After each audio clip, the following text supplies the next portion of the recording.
Success पाना है तो मोटिवेट रहोगे तो सफलता आपके कदम चूमेगी।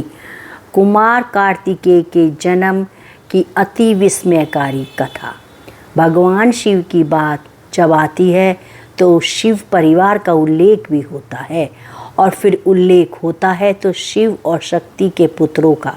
शिव पुत्र और प्रथम पूज्य गणेश जी का तो कई बार उल्लेख हो जाता है, लेकिन क्या आप जानते हैं कि शिव और माता पार्वती के प्रथम पुत्र गणेश जी नहीं बल्कि कुमार कार्तिकेय हैं।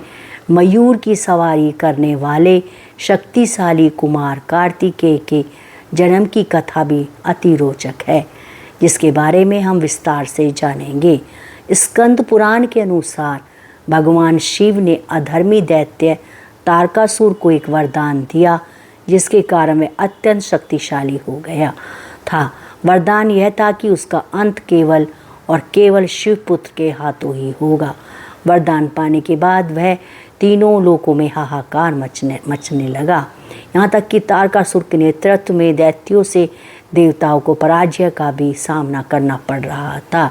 षष्ठी में तारकासुर समेत दैत्यों का अत्याचार बढ़ने लगा। अतः सभी देवता भगवान ब्रह्मा के पास पहुँचे और तारकासुर से संबंधित समस्या के बारे में उन्हें बताया। इस पर ब्रह्मा जी ने देवताओं को सुझाव दिया कि वे कैलाश जाकर भगवान शिव से पुत्र उत्पन्न करने की विनती करें, क्योंकि उसका ही पुत्र तारकासुर का वध कर सकता है। दूसरी तरफ देवराज इंद्र और अन्य देवगण भगवान शिव के पास जाते, लेकिन वे तो साधना में लीन होते हैं। वह यही समय था जब भगवान शिव माता सती के वियोग में थे और गहन साधना में स्वयं को लीन कर चुके थे। किसी को तो आगे जाना ही था।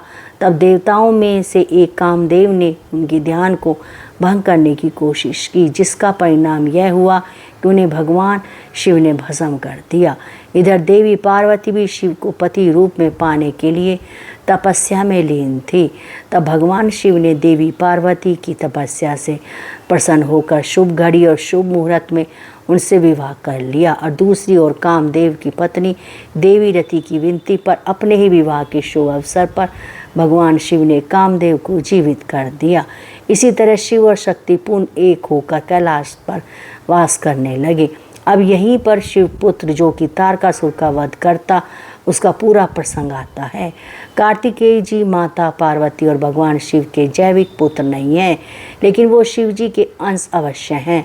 कार्तिकेय का जन्म कुछ इस तरह हुआ था कि शिव जी के तेज से एक प्रकाश पुंज निकला, और यह पुंज इतना शक्तिशाली था कि इसे अग्नि, पर्वत, ऋषि मुनियों की पत्नियां भी संभाल नहीं पा रही थीं।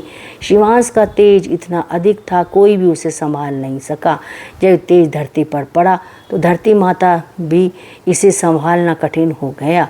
इसके बाद यह तेज पुंज चलता ही रहा और देवी गंगा के जल में तैरने लगा, लेकिन देवी गंगा भी उस प्रकाश पुंज को नहीं सहन कर पाई और उसे सरकंडे के एक वन में त्याग दिया। समय के बीतने के साथ ही शिव का यह अंश एक बालक रूप में परिवर्तित हुआ। 6 मुख वाले उस बालक का पालन पोषण कृतिकाओं ने किया, जिसके कारण ही उस बालक का नाम कार्तिकेय पड़ा। शिव जी के तेज से उत्पन्न हुए इस बालक का यानी कार्तिकेय जी का वन में ही पालन पोषण होने लगा।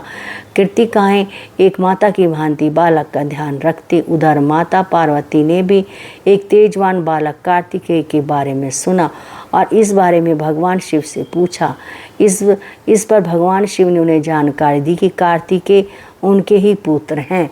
इसके बाद शिव जी ने अपने गणों को बुलाया और कहा कि तुम उस सरकंडे के वन में जाओ, और वहाँ एक बालक है जो अपनी वीरता का प्रदर्शन कर रहा है।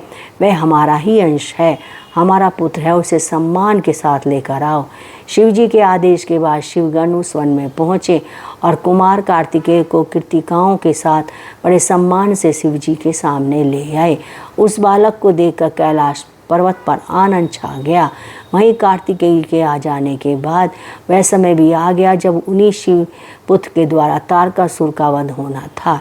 शिवपुत्र कार्तिकेय जी अत्यंत वीर थे और उन्हें तारकासुर का वध भी करना था। ऐसे में सभी देवता उनके नेतृत्व में चल पड़े और तारकासुर पर आक्रमण कर दिया। इस तरह तारकासुर शक्तिशाली कार्तिकेय के सामने एक क्षण भी नहीं टिक सका और शिवपुत्र के हाथों अपने अंत को प्राप्त हुआ। तारकासुर का वध करके कार्तिकेय जी ने अपने सामर्थ्य और शक्ति का प्रदर्शन किया था। उन्होंने अपने युद्ध कौशल से सृष्टि को तारकासुर के उत्पात से, उसके भय से मुक्त कराया था। अतः देवराज इंद्र ने त्रिदेवों और सभी देवताओं को सर्वसम्मति से कार्तिकेय जी को देवताओं का सेनापति नियुक्त कर दिया। कुमार कार्तिकेय की दक्षिण भारत में अधिक पूजा होती है। उनके कई नाम हैं, लेकिन वे स्कंद एवं भगवान मुरुगन के नाम से भी अधिक जाने जाते हैं। तो यह थी शिवपुत्र कार्तिकेय के जन्म की कथा। और आपको यह कथा कैसी लगी कमेंट करके ज़रूर बताएं। और ऐसे ही और भी बहुत सारी कहानियों को सुनने के लिए चैनल को सब्सक्राइब करें। राधे राधे, जय श्री कृष्ण।